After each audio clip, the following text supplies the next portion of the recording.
Hello, my name is Andrew. Thank you so much for clicking on this video. If you are interested in where you should start if you want to learn web development, this is the video to start at. If you're already writing HTML or CSS, or you're using a text editor, you can go ahead and skip the video.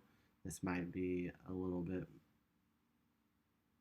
this might not be advanced enough for you. But in order to get started with coding, what we need to do is we need to get some sort of text editor. So that's what we're going to be talking about today.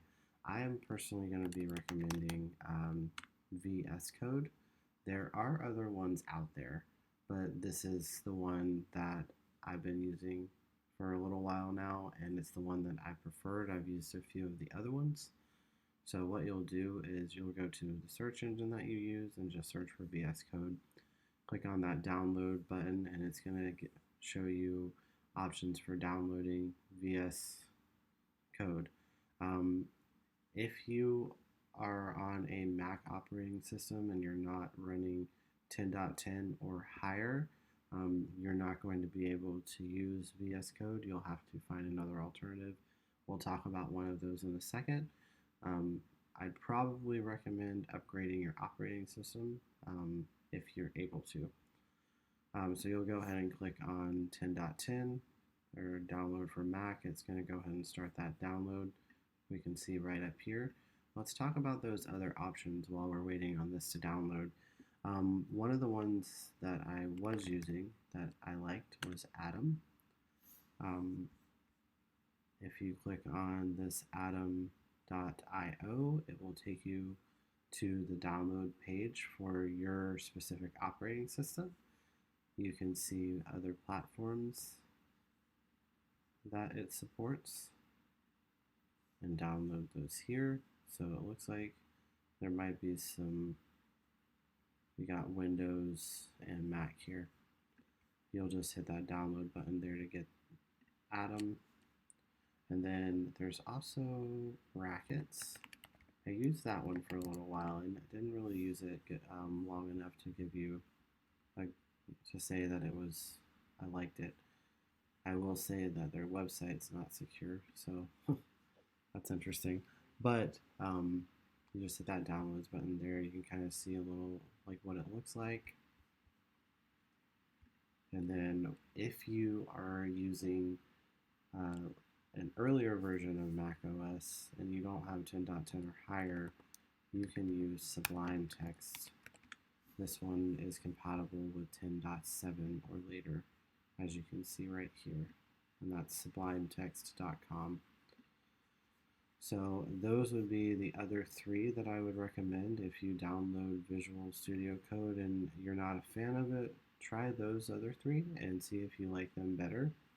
The next thing that we're going to do is, since we have downloaded it as our downloads folder, you can either click your downloads button at the top of your Safari window if you're using Safari. If you're not using Safari, your downloads might be located somewhere else.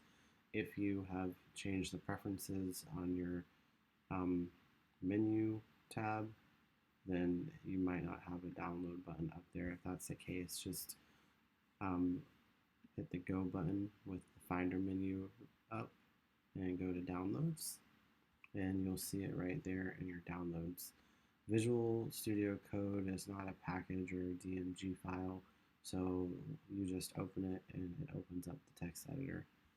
So I'd recommend moving this into your applications folder just by picking it up and putting it right there and dropping it. I'm not going to do that because I already have it in my applications folder. You can even add it to your doc like I've done down here. Let me remove it and I'll show you how to add it. Well, it doesn't want to remove. If you pick it up and drag it down here and drop it, you can just drop it in the dock. Anyway, once you have it up and running, this is what it's going to look like whenever you open it. Welcome to Visual Studio Code. What I would recommend doing something that might make your life a little bit easier is heading over to the extension. The extensions tab looks like a Tetris cubes here. And, if you just click on it, you'll see I've already searched for some, but all of your installed will show up right here. I have quite a few installed. I will give you a list of some extensions that might be useful if you're doing HTML and CSS. And then if you wanted to search, just search the marketplace. It'll bring up a whole bunch of HTML plugins.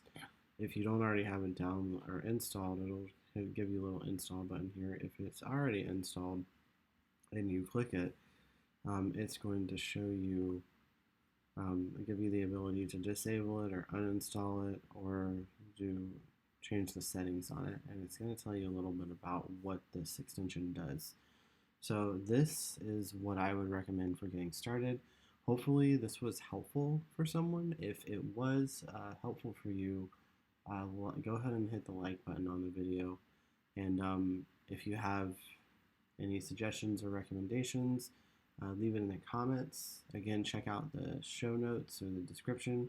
I will go ahead and give you a couple of good extensions and starting points. Other than that, thank you so much for watching, and I hope that you have a good day.